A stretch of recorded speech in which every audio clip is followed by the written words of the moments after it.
Welcome again, Dialed and Driven Hockey Mentality Podcast. Chris Palmer with Piranha Training, mental performance coach, Jeff Lerg from Goalie Mentors, former professional hockey player.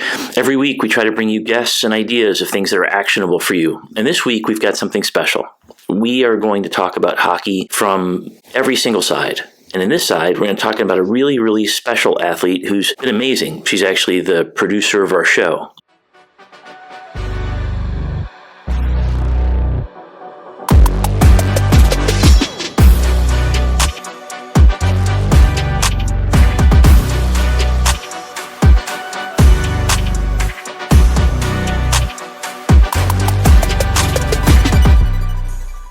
And the reason we're bringing her on is because she's done things that many people dream of.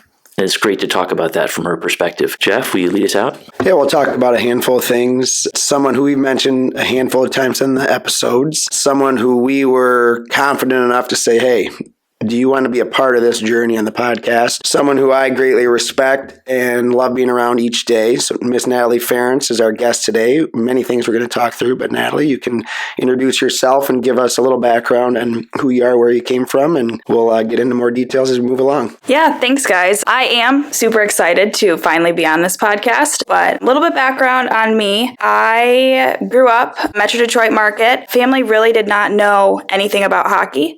I have a twin brother, and we kind of just loved playing sports. That was our thing. And parents were looking for something for us to both do together. And we lived down the street from a rink. And one day just took us to a learn to skate, and coaches for, I think, the Mini-Mite team. Is that where you start off? Yeah, sure. Play Mini-Mite, yeah. Mm-hmm. The Mini-Mite team was there, and they just said, we need skaters. My brother and I had no idea how to skate. Took us on the team, and then we just started playing Mini-Mites. We fell in love with it. I lasted as a player for a month. I loved playing goalie. It's all I wanted to do. And yeah, from there, just didn't know anything about girls hockey. I found out about it probably when I was 11. I started playing when I was 6. Played for Honey Baked, eventually moved on to Little Caesars, and then played Division I college hockey for 5 years.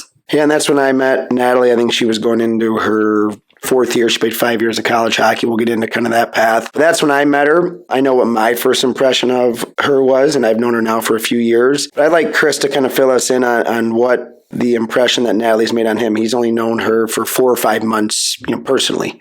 And this was kind of when our journey started along this podcast. And Chris has really only known her a handful of months. And I think it'd be very relevant for all of our listeners, especially the female athletes, to hear you as a mid-20-year-old just graduating college to a parent of athletes along the way that has both boys and girls. So Chris, I'd love you to kind of educate us on, obviously, the great impression that Natalie's made. Yeah, and really the reason for listeners here too, it isn't so much us just really trying to show the whole team. It's the fact that women in sports has always been a thing. It's always been this thing of opinions, and some of the opinions are good and some of them are bad. And one of the hardest things, especially as a guy who's got a daughter, I've got a 14-year-old daughter, I want my kids to be around people who treat them with respect and show them that there's possibility in life and hope in life. And everybody watching this podcast, whether you're a player, whether you're somebody with a dream, whether you're a parent supporting or a spouse or somebody supporting, encouragement is everything. And finding people who are great role models of decency and respect and hard work and resiliency, it's not that easy to find. I mean, this is a business. We talk about this all the time. And one of the things I noticed about Natalie is that she just seemed like a nice, hardworking person. And then she became a nice, hardworking person who's willing to take on new things. And a nice, hardworking person who always tries to make things that are good. And she's part of this team. And I feel like we have this team here. But then I found out she was a badass goalie. And I never knew that.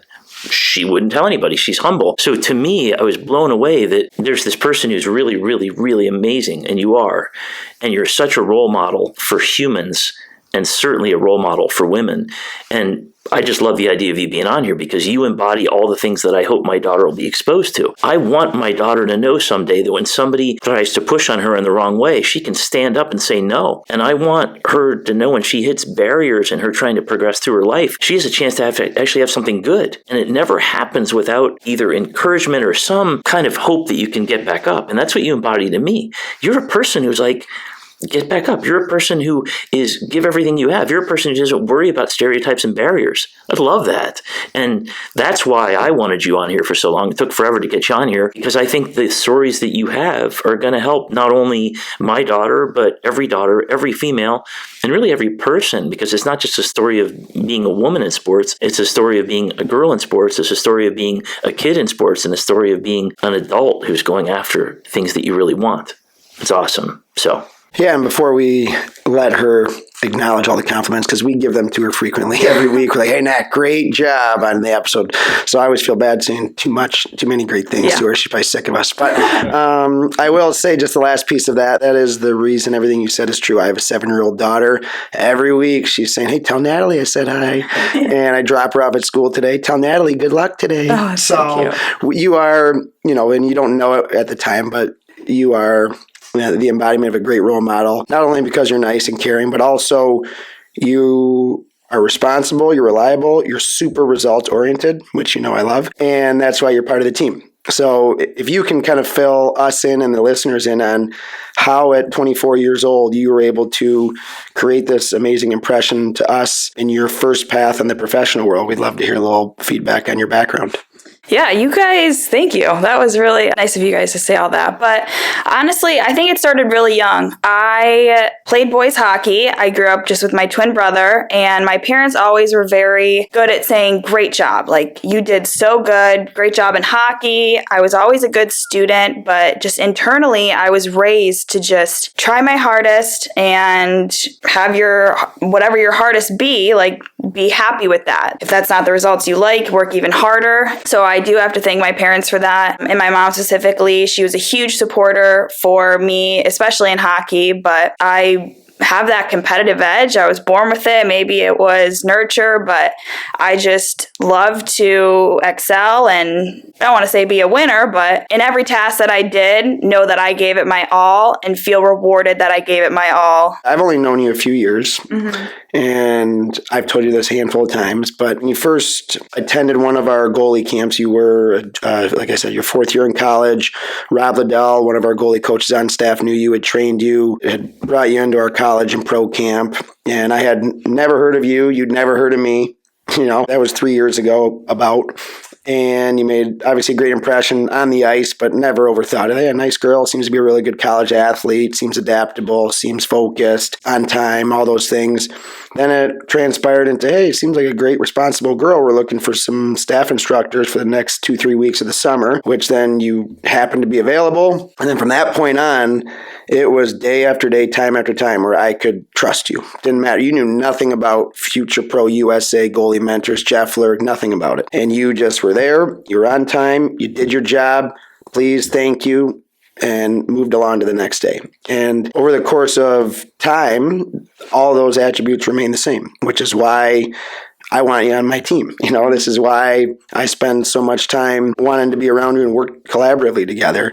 So with that said, I think your mindset as a kid of just do your best, show up, give your best effort has really been a beneficial part of your professional career, because you had no idea how to produce a podcast. You had no, honestly, probably true interest in pursuing it. And then all of a sudden you're like, oh, I'm going to just try my best and see what happens. And now magically we're a handful of episodes in and the product is awesome. So I just wanted to kind of give a little background on how we know each other, our history, and now how you've translated your athletic career into your next stage of life.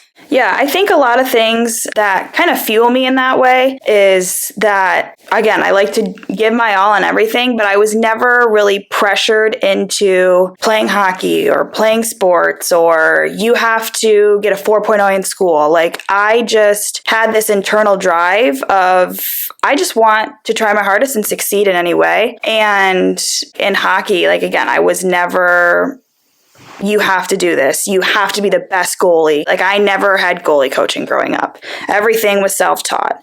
I loved that. I love to teach myself new things. I love to just throw myself into an environment and figure it out. I don't know if that's a critical thinking thing, but I just love to be in that environment. And that's kind of how I would say hockey shaped me in that way, is that since I was thrown into this sport and parents had no idea anything about youth hockey, and it was just have fun. And I thoroughly believe that in everything you do. Just have fun, make the best of it, try your hardest, and you will get the results you want because of all those things that you did to work towards this end goal. That's great. There had to be times you bumped your head. There had to be times where things didn't work. Because right now, everybody's hearing in this podcast so far that things were good. You had supportive parents. You really like to do this. You're self-taught. It's not the hero story. That's the success story. Nothing ever went bad. But things went bad. You've had things that didn't work. And you don't have to say specific things, but maybe in some sort of general way. Can you tell us about a time when things weren't so good? In fact, like puke in your mouth, not good. And you had to find some way to get past that to move on in your career.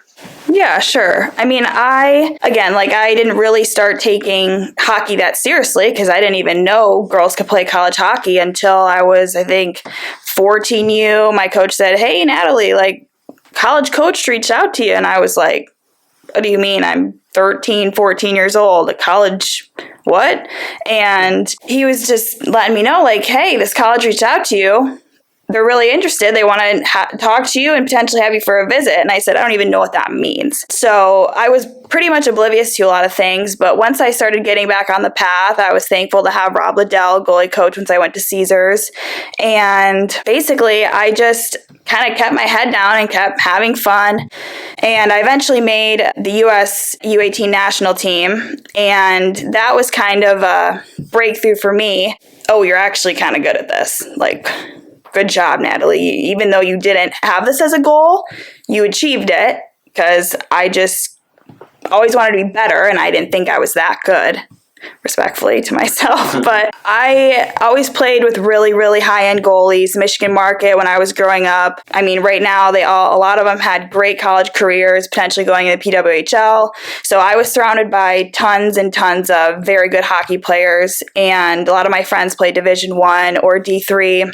And I would say I was pretty good at, if I had a bad game or personal life wasn't going well, I was good at brushing things, I don't want to say under the rug, but putting them in the back of my mind, focusing on hockey. I didn't really run into a stumble or something pain point until I did get onto the national team. We're over in Obihiro, Japan, middle of nowhere, and I did not play one single game in Worlds. I did play in the rivalry series in the summer. I had a good training camp, and then we get there and I just rode the bench. At the time, I was really good, made this team, and then I wasn't communicated what was wrong. It was just they're going with this other goalie. She was playing really good, and then my name never got called. And that was hard to swallow because I kind of came from a place where either I knew why I wasn't playing or I was playing. And so this is the first time in my life that I was not really given a concrete answer. It wasn't because of how I was playing. It was just because we want to go with this girl and we believe this girl will give us this. But I came back and then I played the remainder of the season, so February, March, with my 19U team at Little Caesars. We weren't the best team, so it was a lot of just playing time for me, which probably really helped my confidence in that sense. But then I committed to the University of Vermont when I was, I believe, going into my junior year, so sophomore year summer. And I knew I had that, so that was a thing to kind of keep me going and improving in my youth career before I got to college. And then I went to the University of Vermont my freshman year. COVID happened. So then that kind of cut the season, or we finished the season and then we had no spring season. So then a lot of rinks were shut down. It was hard time. Nobody really knew what to do, which I thought benefited me because I got time off. I really liked the time off. I was never hockey all year round, super, super serious in hockey. I loved to play other sports, played lacrosse in high school. Just loved to take time away so that mentally I would be able to give it my all in hockey. And then got to Vermont, played a lot my freshman year. Sophomore year, season was short and delayed a lot because of COVID, and played the first 2 games and then didn't play the rest of the season. I think there was only like 15 games, if that. And I felt very undervalued as a player, not as a person. And I was never really told how I can improve as a player. It was play like this, goalie. And I was always told I was great how I was, and I believed that I was great as my own goalie. And then somebody told me to play like somebody else, and I did not like that. As a player, I wanted to make my coach happy in that sense. And I tried my hardest to do that. And it made me lose myself as a goalie. And I was just not happy with the environment that I was in and felt like I needed to change. So I went in the transfer portal. I was like, new opportunity. This is a chance for me to be even better than I was before. Went in the transfer portal, ended up committing to Lindenwood. And that summer, I had a lot of training. I did a lot with Rob. And I don't want to say I ever lost my confidence in those places where I didn't feel as confident, but it definitely made me come back to realize what was important in my game and what was important to me as a person and how I would approach every game, every practice, every situation, every conversation with a coach, another player. Because one thing that I told myself is I can't ever be a robot in life in this sport because things get thrown at you whenever. And you can't control everything. And I would say that in high school, I liked to be able to control things. And once I got to college, that kind of changed. I was like, I need to be an adaptable goalie. I'm short. I'm not the first pick when it comes to goaltending. So there was just a lot of self-realization as who I was and then into a goalie to then be able to perform, have that confidence, and succeed. So let me pull you back for a second. You're in the national team. I mean, honestly, national team. You've arrived, right? I mean, I'm on the freaking national team. And you go out to Asia to play. I mean, this is an amazing honor. I've arrived. I'm coming here. I'm ready to go to battle. And you do nothing. It's never happened. Nobody's put a stop sign in your face. Sorry, Natalie, you're not good enough. I mean, seriously, like, what's going on? No discussion, no clarity at all. How was that moment? Because I know you got past it. You decided to empower yourself and go for the things you can control. But this was the first time in your life, at least in your hockey career, maybe in your whole life, where you couldn't control something, where you're sitting there going, I've flown halfway across the world to do this thing I give such a crap about, and I'm sitting here doing nothing. I mean, something must have been inside of you that, I mean, you must have wanted to scream. Like, how was that? And how did you go from that into, well, hey, I'm going to get back up and I'm going to control what I can control? That's a huge life moment for you. What happened then? I was very grateful for the opportunity, I would like to say. It is definitely something that I didn't realize in the moment, but I was always grateful that I was able to play at the top level in my youth career. And it was such a great experience. I learned so many things. It made me better as a person and in hockey. And it also made me realize that, yes, I can't control everything, and you're going to have to learn and grow from situations that you might not like. And I'm somebody that really likes to take, I tell you guys, 20 minutes. I take 20 minutes after a situation. Obviously, this one was a little bit longer, but once I got home, out of the back of my mind, I processed it, the whole travel back. And then I was like, okay, let's get to work. What can I do? How can I be better for this season? So now when I go into my freshman year in college, I'm going to be able to perform because I don't ever want to feel like I'm not enough for that team, or not even that I'm not enough, but I wanted to be the starting goalie. Like, that was my goal. I really wanted to play. I was somebody that wasn't chasing a college opportunity to just be on a team. I chased that college opportunity to be the starting goalie. And I wholeheartedly believe that. And I wanted to go somewhere and be somewhere that I was valued for who I was as a goaltender. And at first, it was the University of Vermont, and I loved that. I loved my experience there, but things weren't aligning for me in ways that I saw. And I think that's very good for girls, anybody, to sit back and realize what you actually want, whether that's in sports, whether that's in hockey, whether you realize that in youth and you don't want to play college, or you're sitting in college and you're just like, something's not aligning. Figure out what you want and go for it. I wanted to go in the transfer portal. I went in the transfer portal. I found Lindenwood. I absolutely loved it. Just absolutely aligned perfectly with what I wanted, who I was as a goalie, who I was as a person, and just completely took that opportunity and ran with it. Nat, you touch on a handful of things. Obviously, there's a reason why you and I get along and we can work side by side. I think we're very similar in a sense that you're super result oriented, but you don't take a long time to stress on the bad things. You acknowledge it, you react, and then you set your new goal. You said it. You wanted to be the starting goaltender in college. You had always been a super successful youth athlete, and you didn't just go there just to punch the clock and be a student. Like, you wanted to play. And I really respect that, because I can tell just you, even as an athlete, into your next stage of life here, you just know how to have this alter ego of just snapping it in for when the time matters. Like, you're dialed. Like, that's the point. Like, that's why we went down this path. You were considered a normal athlete. You weren't a weird goalie. You just were normal, had friends, played a ton of other sports. You're a super good athlete. And then when it was time to play, you just did your absolute best. And that's eerily similar to kind of how I viewed myself as a kid. It was, hey, play other sports, be a great athlete, have friends, have a social life. Don't hyper stress on every last little second on the game. But when it's time to play, you want to be known as the hardest worker and the one who can just get the job done. And then that's who you are. And I think that's why you battled the adversity. You went through some ups and downs like every athlete. You had enough success as a kid that you truly had that internal belief in yourself. Like, when you didn't play at Worlds, you still knew, hey, I'm legit. Like, I can play at this level. When Vermont didn't go as well as you thought, you still believed, I can do this. I can go dominate in college. I'll be a starting goalie. Yeah, and then that's why you went in your final 3 years of playing. Mm-hmm. You played at virtually almost every minute, most minutes, right? And had really good success.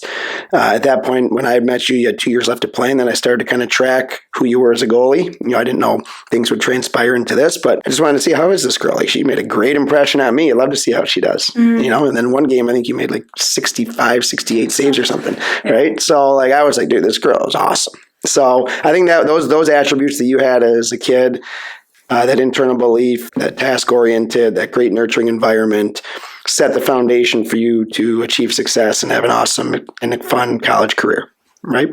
Yeah, no, that's completely right. I would say my quote-unquote alter ego wasn't as crazy as yours, but I did really put myself into another ego, and I wanted to just be 100% dialed in. When I stepped on that ice, like, my warm-ups were not crazy. I was very normal in the locker room. I didn't listen to music. I only listened to music in the car.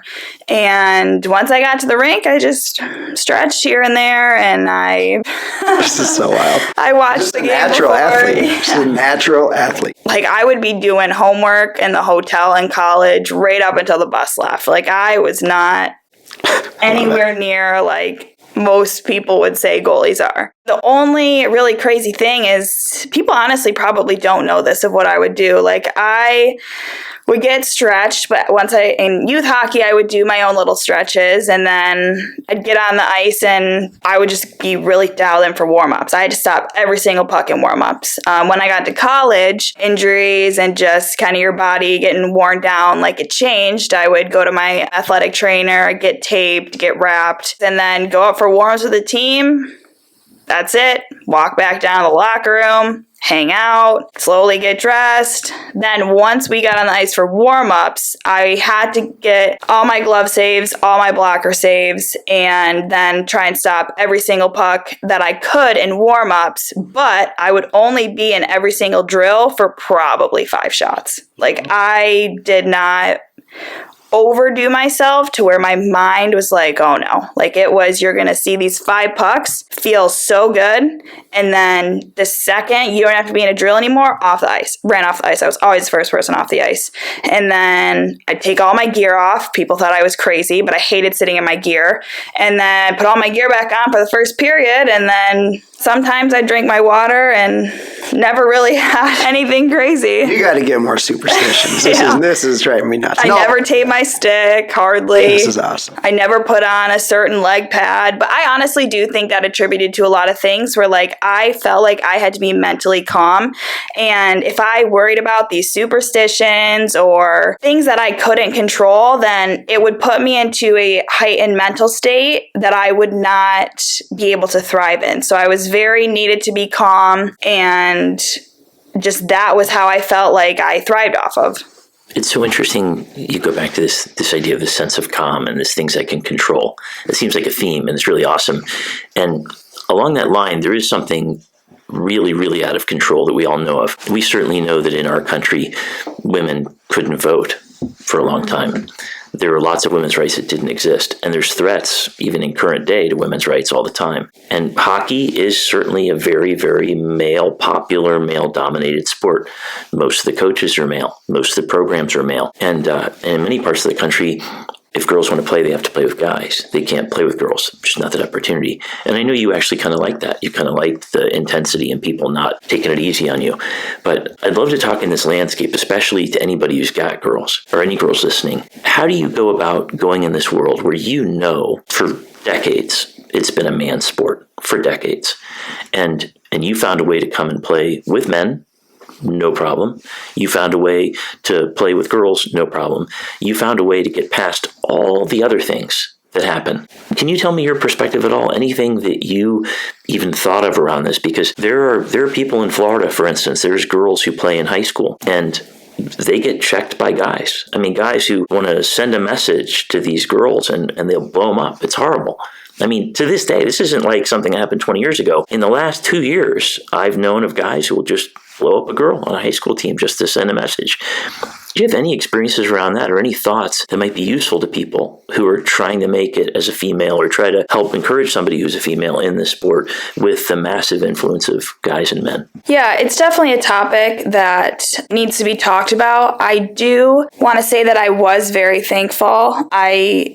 Even when I was 18 years ago, I never really had people that didn't let me be there. And if they did, I wanted to be so good that people didn't want to say no to me. And it sounds easier said than done. And I think that attributes to just who I am as a person is that I like to do things to the fullest potential that I possibly could. So growing up, I played boys. Thank my parents for this. Like, I didn't even know women's hockey existed. I just thought I was going to play boys hockey for as long as I could, have a great time playing with my brother. I feel that my whole team respected me. Never had any issues with that. But I would say that growing up playing boys hockey, I never had a goalie partner because the boys' parents of the goalies didn't want their kid to be second to a girl.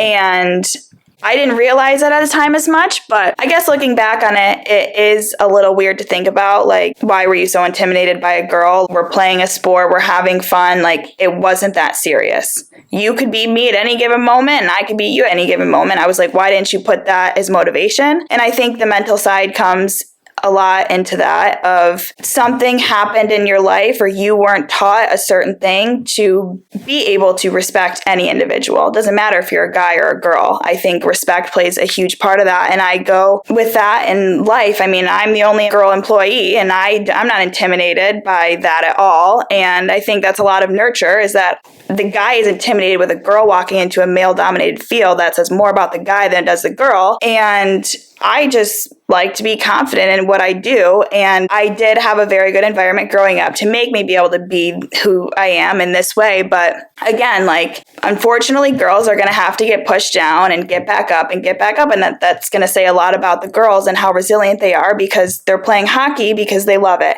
And maybe in Florida, it's because they didn't want to play girls and they just like the intensity of the guys sport. And I completely understand that. I feel that. I loved playing boys hockey because I liked the intensity. Yes, there was probably people that wish I wasn't there or intentionally tried to hit me in the head with the puck, but I didn't let that bother me. I'm going to focus on myself and do what I can do to make sure that I have fun. And yeah, people might badmouth you or this and that, but you can't control them. Control yourself, control how you act in that moment or situation. And I think that's going to speak louder. And hopefully people or guys that act poorly to women or anybody in some place or sport that quote unquote shouldn't be there, they'll realize they're the odd one out eventually is kind of how I think about it. And if they don't, hopefully their friend will tell them and so forth, that it says more about them than it does you, and you got to control your actions in that moment. And yeah. You carry yourself with a high level of self-confidence. Like, that's the impression you give because you have it. You know, you're not fake. You know, you're not phony. Like, it's you. And that's from the second I met you.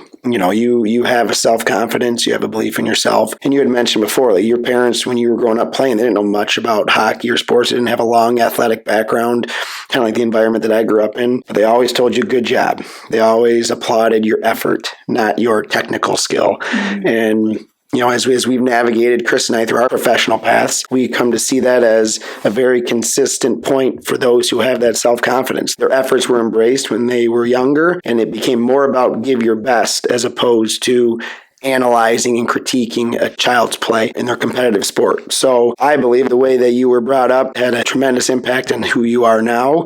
And I think that, of course, has helped you along the way navigate the ups and downs. And Chris, I know you have many different performance sessions throughout. I don't know if that becomes more of a consistent theme as we're now navigated into this highly competitive, dominate the youth world landscape at 7, 8, 9 years old. But I don't know how often you have male or female clients get to those points. But maybe you can touch on that a little bit from the mental performance side. I mean, I think this is like a breakthrough thing. It really is. And I know we've heard this nature versus nurture thing all up through basic psychology classes and stuff. Every kid's had a psychology class in college. And this nature versus nurture thing is a real thing. And nobody knows the exact mix of how much of it is my life experience and how much of it was built into me genetically. But one thing I see over and over again, and I see this thousands of times, not hundreds of times, thousands of times, where whenever a mom or a dad becomes too much the coach, and not so much the cheerleader, the supporter, the nurturer. I believe in you. What do you want to do? I'm behind you. I'm the helper.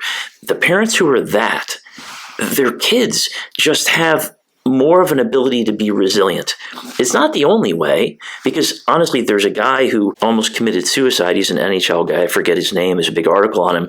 He talked about his dad just being a driver. His dad was just up his ass all the time, and really, really hard. I mean, physically, almost violently tough with him to make him good. And he became good, and he was grateful for it. But he never, ever felt like he was enough. He was amazing, but never felt like he was enough. So, yeah, he made it. Yeah, he was successful, but he was empty. There's a magic trick with moms and dads. And honestly, I tell this people all the time, a mom can be 1,000 times the mom that she is now and still not give a kid what the kid wants from dad. And a dad can be 1,000 times what he is now and not be that thing that he needs from mom. There's something that I see over and over again where kids want their mom and dad to let them know they're enough, to believe in them, to care about them. You're living proof. You lived in an environment where, yeah, there were high expectations, but you were loved, cared for, and people were interested in your life. You lived in an environment where you had nurturing and love and the ability to go try these things. And that's the magic trick for everybody. It really, really is. So I hope anybody listening, if you're a mom or a dad, your number one thing that's going to help your kid through this crazy world of high-intense business hockey, which is what it is to tell your kid he's enough. Tell your kid you love him or her no matter what. No matter what. If you fail, you screw up, you wreck the car, you totally mess up, I still love you no matter what. I may hate what you did, but I love you no matter what. And you guys are living, breathing examples of that. So yeah, to me, I think it's one of the least utilized things in hockey because parents mean so well, myself included, and they want to help. Hey, how about you do this? How about you do that? And it feels like I'm not enough.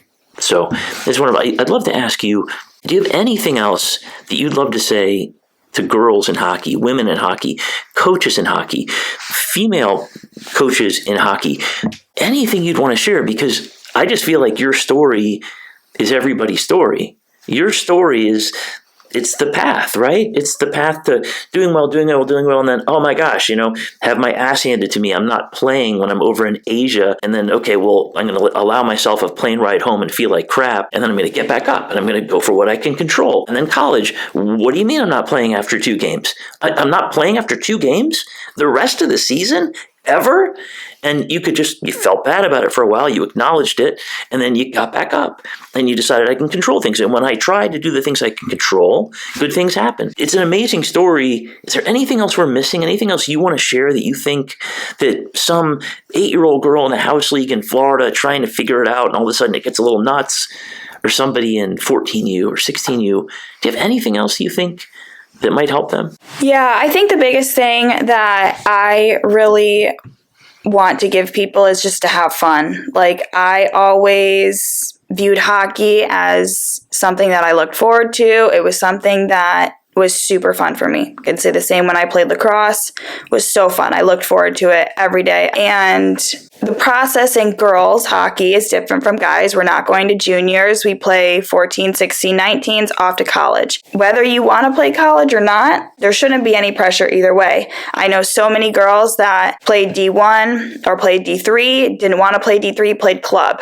And friends that didn't even play but still decided I'm going to play pickup or I'm going to play beer league. And I think if you don't have the fun in it, it takes away from all the things that you can learn and grow from it. Hockey, I learned so many different life skills of being a team player, communication skills, just understanding the aspect of work hard, be results oriented.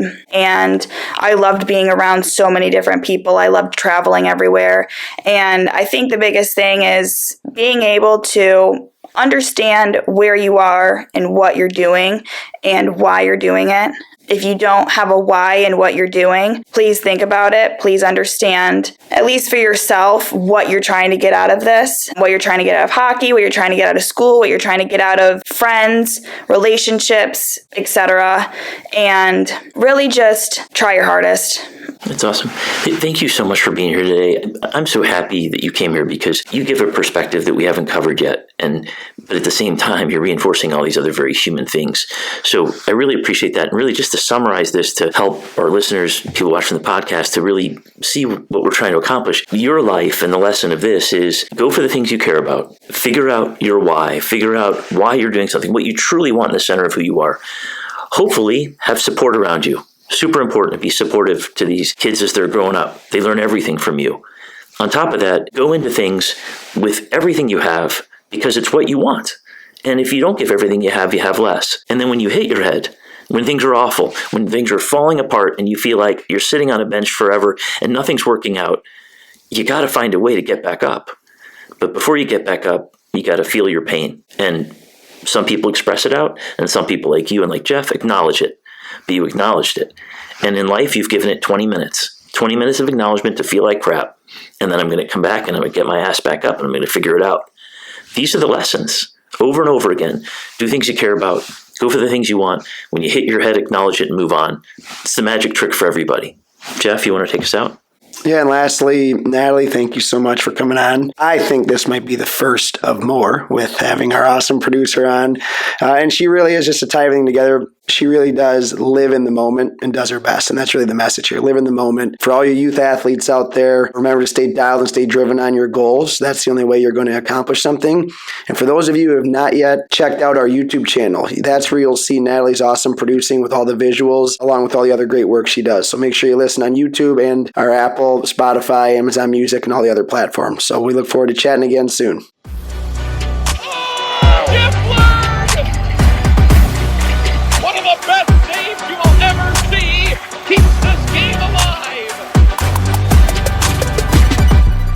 Again, the Hockey Mentality Podcast, Dialed and Driven.